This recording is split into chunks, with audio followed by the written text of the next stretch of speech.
ଯେ ଆମେ ଯାହାକୁ ଯେତେବେଳେ ରୀତି ଶବ୍ଦକୁ ଗୋଟେ ରୂଢ଼ିବଦ୍ଧ ଭାବରେ ବାମନଙ୍କର ରୀତିକୁ ଆଖି ଆଗରେ ରଖି ଯେତେବେଳେ ଆମେ ତାକୁ ବିଚାର କରିବା ତାହେଲେ ତା ଭୁଲ ହେଇଯିବ। ବାମନ ଗୋଟିଏ ସମ୍ପ୍ରଦାୟର ପ୍ରତିନିଧିତ୍ୱ କରୁଥିଲେ, ତେଣୁ ସିଏ ଅଳଙ୍କାର ଶାସ୍ତ୍ରର ଗୋଟିଏ ବିଭାଗକୁ ସେ ଗୁରୁତ୍ୱ ଦଉଥିଲେ। ତେଣୁ ତା ଅର୍ଥ ବାମନଙ୍କ ଯଦି ଆମେ କହିବା ଯେ ରୀତି ଯୁଗ କହିଲେ ବା ରୀତି ସାହିତ୍ୟ କହିଲେ ବାମନଙ୍କ ପ୍ରଦର୍ଶିତ ମାର୍ଗକୁ ଅନେଇକି ଯୋଉମାନେ କାବ୍ୟ ରଚନା କରିଛନ୍ତି ତାହା ରୀତି ସାହିତ୍ୟ ନାହିଁ, ଭୁଲ ତାହା ନୁହେଁ। ଏବଂ ଆମେ ଜାଣିଛୁ ଯେ ମାନେ ରୀତି ଶାସ୍ତ୍ର ହଉଛି ଗୋଟେ ମାର୍ଗଦର୍ଶିକା ଶାସ୍ତ୍ର, ଯୋଉଥିରେ କାବ୍ୟ ରଚନା ସମ୍ବନ୍ଧୀୟ ଯୋଉ ନିୟମ ଅଛି ସେଇ ନିୟମ ଗୁଡାକ ତା ଭିତରେ ରହିଥାଏ। ଅର୍ଥାତ୍ ଗ୍ରନ୍ଥ ରଚନାର କେତୋଟି ନିୟମ ରହିଛି, ସେଇ ନିୟମକୁ ଯୋଉଥିରେ ବିବେଚନା କରାଯାଏ ତାକୁ ମୁଖ୍ୟତଃ ରୀତି ଶାସ୍ତ୍ର ବୋଲି କୁହାଯାଏ। ଏବଂ ଯେଉଁ କବିମାନେ ସେଇ ନିୟମକୁ ଅନୁସରଣ କରି ବା ଯେଉଁ କାବ୍ୟର ରଚନା ସେଇ ନିୟମକୁ ଅନୁସରଣ କରି କରାଯାଇଥାଏ ତାହା ହଉଛି ରୀତି କାବ୍ୟ। ଏବଂ ମୁଁ ଅଳଙ୍କାର ଶାସ୍ତ୍ର ଗୋଟେ ପଢିଲା ପରେ ମୁଁ ଜାଣିଲି ଯେ ରୀତିକୁ ଆମେ ଯେତେବେଳେ ଗୋଟିଏ ନିର୍ଦ୍ଦିଷ୍ଟ ବାଦ ଭିତରେ ବା ସମ୍ପ୍ରଦାୟ ଭିତରେ ଆବଦ୍ଧ କରିଦେବା ତାର ଅର୍ଥ ସଂକୋଚନ ଘଟିବ। ଏବଂ ପଢିଲା ପରେ ମୋର ମନେ ହେଲା ସୁଦର୍ଶନ ସାର୍ଙ୍କ ସହିତ ମୁଁ ବି ଏ ବିଷୟରେ ଆଲୋଚନା କରିଛି। ଏବଂ ରୀତି ସାହିତ୍ୟ କଲେ ସେଇ ସାହିତ୍ୟ ଯୋଉଥିରେ ଅଳଙ୍କାର ଶାସ୍ତ୍ରର ସବୁ ବିଭାଗ ଗୁଡିକ ବିବେଚନା କରାଯାଇଥାଏ ବା ଅଳଙ୍କାର ଶାସ୍ତ୍ରର ବିଭିନ୍ନ ଦିଗ ଗୁଡିକ ଯୋଉ କାବ୍ୟରେ ପ୍ରତିଫଳିତ ହେଇଥାଏ ସେଟା ହଉଛି ରୀତି କାବ୍ୟ ବା ରୀତି ସାହିତ୍ୟ। ଏଇଟା ଆନନ୍ଦିକ ମାନେ ହିଁ କହିଛନ୍ତି। ତେଣୁ ମୁଁ ଦେଖିଲି ଯେ ମଧ୍ୟକାଳୀନ ଯୋଉ ସାହିତ୍ୟ ସେ ସାହିତ୍ୟ ଭିତରେ ରୀତି କାବ୍ୟର ସବୁ ଲକ୍ଷଣ ଗୁଡିକ ରହିଛି। ଅର୍ଥାତ୍ ସେଥିରେ ରୀତିର ବିବେଚନା କରାଯାଇଛି, ରସର ବିବେଚନା କରାଯାଇଛି, ଧ୍ୱନିର ବିବେଚନା କରାଯାଇଛି, ଅଳଙ୍କାର ବିବେଚନା କରାଯାଇଛି, ବକ୍ତୃତାର ବିବେଚନା କରାଯାଇଛି, ଔଚିତ୍ୟର ବିବେଚନା କରାଯାଇଛି। ତେଣୁ ସେଇ ଯେତେବେଳେ ମୁଁ ଦେଖିଲି ସବୁ ଗୁଡିକ ତା ଭିତରେ ବିବେଚନା କରାଯାଇଛି ଏବଂ ସେଇ ଦୃଷ୍ଟିରୁ ମୁଁ ଭାବିଲି ଏଟାକୁ ରୀତି ସହିତ କୁହାଯାଇପାରେ। ମୁଁ ମଧ୍ୟ ମୁଖ୍ୟମନ୍ତ୍ରୀ ଲେଖିଦେଇଛି, ମୁଁ ଏଥିରେ 100% ରାଜି ନୁହେଁ। କିନ୍ତୁ ଅଳଙ୍କାର ଶାସ୍ତ୍ର ଯୋଉ ନିୟମ ଅଛି, ଯୋଉ ମାର୍ଗଦର୍ଶିକା ଅଛି, ସେଇ ମାର୍ଗଦର୍ଶିକା ଅନୁସାରେ ମଧ୍ୟ ଆମେ ଆମ ସାହିତ୍ୟକୁ ରୀତି ସାହିତ୍ୟ କହିପାରିବା। ଯେମିତି ସୁରେନ୍ଦ୍ର ମହାନ୍ତି କହିଲେ ଏଟା ହଉଛି ଆଳଙ୍କାରିକ ଯୁଗ ବା ଅଳଙ୍କାର ସାହିତ୍ୟ ବୋଲି କହିଲେ। ସେ କେବଳ ତା ଭିତରେ ଥିବା ଅଳଙ୍କାର ପ୍ରାଚୁର୍ଯ୍ୟକୁ ଦେଖିଦେବେ, କିନ୍ତୁ ତାର ଯୋଉ ବିଭିନ୍ନ ଦିଗ ଗୁଡିକ ରହିଛି ସେ ଦିଗ ଗୁଡିକୁ ଆଲୋଚନା କରିବାର ଆବଶ୍ୟକତା ରହିଛି। ଯେତେବେଳେ ଦେଖନ୍ତୁ ମାନେ ଗୋଟେ ରୀତି ସାହିତ୍ୟ ଭିତରେ ଛନ୍ଦର ବିବେଚନା ହବା ଦରକାର, ରସର ବିବେଚନା ହବା ଦରକାର, ଅଳଙ୍କାର ବିବେଚନା ହବା ଦରକାର, ଧ୍ୱନିର ବିବେଚନା ହବା ଦରକାର। ଯେତେ ବିଭାଗ ରହିଛି ସେଗୁଡିକ ସମାନ ଆଲୋଚନା କରାର କଥା। ଏବଂ ଯୋଉମାନେ ଭଲ ଭାବରେ ସାର୍ ତ ନିଶ୍ଚିତ ଭାବରେ ଭଲ ଭାବରେ ପଢିଛନ୍ତି ଓଡିଆ କାବ୍ୟ କୌଶଳ ବହିକୁ, ସାର୍ ତା ଭିତରେ ଗୋଟେ ଚମତ୍କାର ବାଦର ଆଲୋଚନା କରିଛନ୍ତି ଯୋଉଟାକୁ ଆମେ କେହି ଆଲୋଚନା କରି ନାହୁଁ। ଏବଂ ସେ ଚମତ୍କାର ବାଦ ଭିତରେ ତାର ସବୁର ବିବେଚନା ତା ଭିତରେ କେମିତି ରହୁଛି ସେଗୁଡା ସେ ବିସ୍ତୃତ ଭାବରେ ଆଲୋଚନା କରୁଛନ୍ତି। ଏବଂ ମୁଁ ଯେତେବେଳେ ଦେଖିଲି ମୋର ପ୍ରଥମ ଲକ୍ଷ୍ୟ ରହିଲା ଛାତ୍ରବାଦ। ଆମେ ଜାଣିଛେ ଯେତେବେଳେ ଗୋଟେ ବ୍ୟାକରଣ ଶାସ୍ତ୍ର ତିଆରି କରାହେଲା, ପାଣିନିଙ୍କ ପାଖକୁ ପଳେଇଯିବା।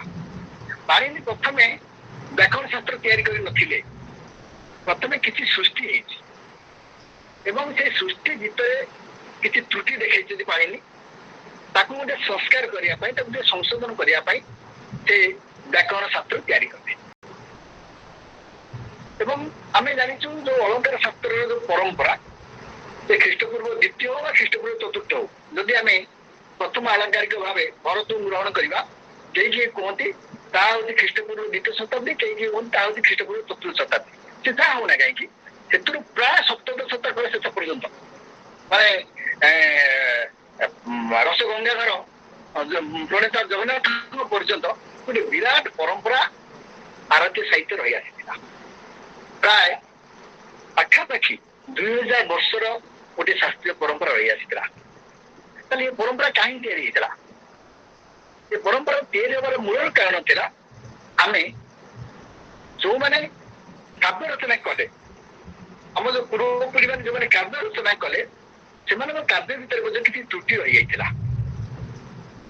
ତେଣୁ ଆଳଙ୍କାରିକ ମାନେ ସେ ତ୍ରୁଟିକୁ ସଂଶୋଧନ କରିବା ପାଇଁ ସେମାନେ ଅଳଙ୍କାର ଶାସ୍ତ୍ର ରଚନା କଲେ ଏବଂ ସେ ଅଳଙ୍କାର ଶାସ୍ତ୍ର ହେଇଗଲା କଣ ନା ତାହା ଗୋଟେ ମାର୍ଗଦର୍ଶିକା ରୂପରେ କାମ କଲା।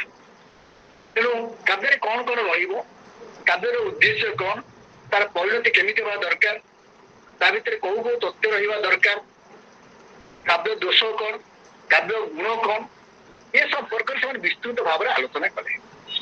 ଏବଂ ସେମାନଙ୍କ ଉଦ୍ଦେଶ୍ୟ ଥିଲା ଯେ ଯୋଉମାନେ କବି କାବ୍ୟ ରଚନା କରୁଛନ୍ତି ପ୍ରଥମେ ଶାସ୍ତ୍ରକୁ ଅନୁଧ୍ୟାନ କରନ୍ତୁ, ପ୍ରଥମେ ଶାସ୍ତ୍ର ପଢନ୍ତୁ, କାରଣ ସେମାନେ ଯୋଉ ତ୍ରୁଟି କରି ଆସିଛନ୍ତି ଅନ୍ତତଃ ତ୍ରୁଟି କରିପାରିବେ ନାହିଁ। ତେଣୁ ଅଳଙ୍କାର ଶାସ୍ତ୍ର ସେଇଥିପାଇଁ ତିଆରି କରାଯାଇଥିଲା। ଏହା ଗୋଟେ ବିରାଟ ପରମ୍ପରା। ଆମେ କହିପାରିବା ନାହିଁ ଯେ ଅଳଙ୍କାର ଶାସ୍ତ୍ରରେ ଯୋଉମାନେ ଶାସ୍ତ୍ରବିଦ ଥିଲେ, କାରଣ ଆମେ ଜାଣିଛୁ ଯେ ପ୍ରତ୍ୟେକ ଯୋଉ ସମ୍ପ୍ରଦାୟ ଅଛି ସେ ସମ୍ପ୍ରଦାୟର କେହି କେହି ସ୍ୱତନ୍ତ୍ର ଆଲୋଚକ ମଧ୍ୟ ଅଛନ୍ତି, ଯାହାକୁ ଆମେ କହିପାରିବା କଣ ମାନେ ସେ ସମ୍ପ୍ରଦାୟର ପ୍ରତିଷ୍ଠାତା ମଧ୍ୟ ଅଛନ୍ତି ଏବଂ ସେମାନଙ୍କ ଭିତରେ ମଧ୍ୟ ମତ ଦ୍ୱୈତ ମଧ୍ୟ ରହିଛି, ମତ ଭିନ୍ନତା ମଧ୍ୟ ରହିଛି।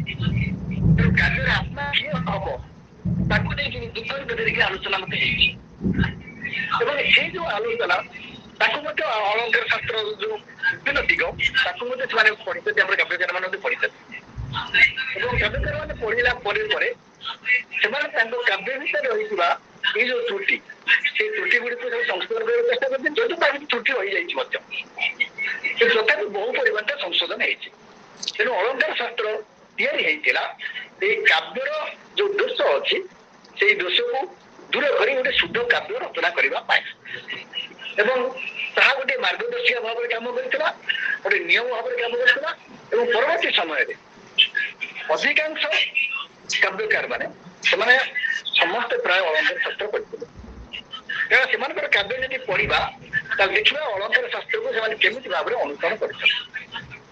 ତେଣୁ ମୁଁ ଯେତେବେଳେ କାବ୍ୟର ରଚନା କରିବାକୁ ଭାବିଲି ମୁଁ ଆଗ ତ ପ୍ରାୟ 20ଟା ପରିଚ୍ଛେଦ କରିଛି ଏବଂ ମୁଁ ପ୍ରଥମେ ଭାବିଲି ଯେ ପ୍ରକୃତିରେ ଆମେ ଯୋଉ ରୀତି ଯୁଗଟିଏ ପରିକଳ୍ପନା କରିଛେ ସେ ଯୁଗର ବୈଶିଷ୍ଟ୍ୟ କଣ ଏବଂ ଏ ଯୁଗ ସମ୍ପର୍କରେ କିଏ କଣ କହିଛନ୍ତି ଏବଂ ସେ ଗୋଟେ ଆଲୋଚନା କରିଛି। ଆଲୋଚନା କଲା ପରେ ମୋର ଗୋଟେ ସ୍ୱତନ୍ତ୍ର ମତ ଦେବାକୁ ଚେଷ୍ଟା କରିଛି ଏବଂ ଆମେ ଜାଣିଛେ ଯେ ପ୍ରତ୍ୟେକ ସାହିତ୍ୟ ପଛରେ ଗୋଟେ ପୃଷ୍ଠଭୂମି ଥାଏ, ଗୋଟେ ପ୍ରେରଣା ଥାଏ। ଯେମିତି ଭାବରେ ଦେଖନ୍ତୁ ଯେ ଆମେ ଯେତେବେଳେ ମଧ୍ୟକାଳୀନ ସାହିତ୍ୟ ବା ନୀତି ସାହିତ୍ୟ କଥା ଆମେ ଯଦି କହୁଛୁ ତା ପୂର୍ବରୁ ଆମେ ପଞ୍ଚଶଖା ମାନଙ୍କୁ ନେଉଛୁ ଏବଂ ଅନେକ ସମୟରେ ଆମେ ଜାଣିଛୁ ଯେ ପଞ୍ଚଶଖା ସାହିତ୍ୟ ହଉଛି ଗୋଟେ ତତ୍ତ୍ୱମୂଳକ ସାହିତ୍ୟ, ଧାର୍ମିକ ସାହିତ୍ୟ। ତେଣୁ ହଠାତ୍ ଗୋଟେ ମନରେ ଧାରଣା ଆସେ ଯେ ହଠାତ୍ ଗୋଟେ ତତ୍ତ୍ୱମୂଳିକ ଯଦିଓ ତା ଭିତରେ କିଛି ସେ ସମୟରେ ସାହିତ୍ୟ ସୃଷ୍ଟି ହେଇଛି କିନ୍ତୁ ମୁଖ୍ୟତଃ ପଞ୍ଚଶଖା ମାନେ ଯୋଉ ସାହିତ୍ୟ ସୃଷ୍ଟି କରିଛନ୍ତି ତାହା ମୁଖ୍ୟତଃ ହଉଛି ତତ୍ତ୍ୱମୂଳକ ସାହିତ୍ୟ। ତେଣୁ ଏଇଭଳି ତତ୍ତ୍ୱମୂଳିକ ଧାର୍ମିକ ସାହିତ୍ୟର ପରବର୍ତ୍ତୀ ସମୟରେ ଯୋଉ ସାହିତ୍ୟ ଆସୁଛି ସେ କାହିଁକି ଗୋଟେ ଶୃଙ୍ଗାରିକ ସାହିତ୍ୟ ହେଇଯାଉଛି, ତା ଭିତରେ କାହିଁକି ଶୃଙ୍ଗାରିକ ଚେତନା ଏତେ ଗୁରୁତ୍ୱ ପାଉଛି। ତେଣୁ ନିଶ୍ଚିତ ଭାବରେ କିଛି ପରିବର୍ତ୍ତନ ଆସିଛି, ସେ ସାମାଜିକ ପରିବର୍ତ୍ତନ ହଉ, ରାଜନୈତିକ ପରିବର୍ତ୍ତନ ହଉ, ସାଂସ୍କୃତିକ ପରିବର୍ତ୍ତନ ହଉ। ତେଣୁ ଏ ପରିବର୍ତ୍ତନ ଯଦି ନ ଜାଣିବା ତାହେଲେ ପ୍ରକୃତରେ ମଧ୍ୟକାଳୀନ ସାହିତ୍ୟରେ ଯୋଉ ହଠାତ୍ ଶୃଙ୍ଗାରିକ ଚେତନା ଆସିଲା ମାନେ ହଠାତ୍ ତା ପୂର୍ବରୁ ଆସିଛି କିନ୍ତୁ ଶୃଙ୍ଗାରିକ ଚେତନାର ଗୋଟେ ପ୍ରାବଲ୍ୟ ଭିତରେ ଦେଖିବାକୁ ପାଇବା ଏବଂ ସେଥିପାଇଁ ଆମକୁ ତାର ପୃଷ୍ଠଭୂମି ଯିବାକୁ ପଡିବ।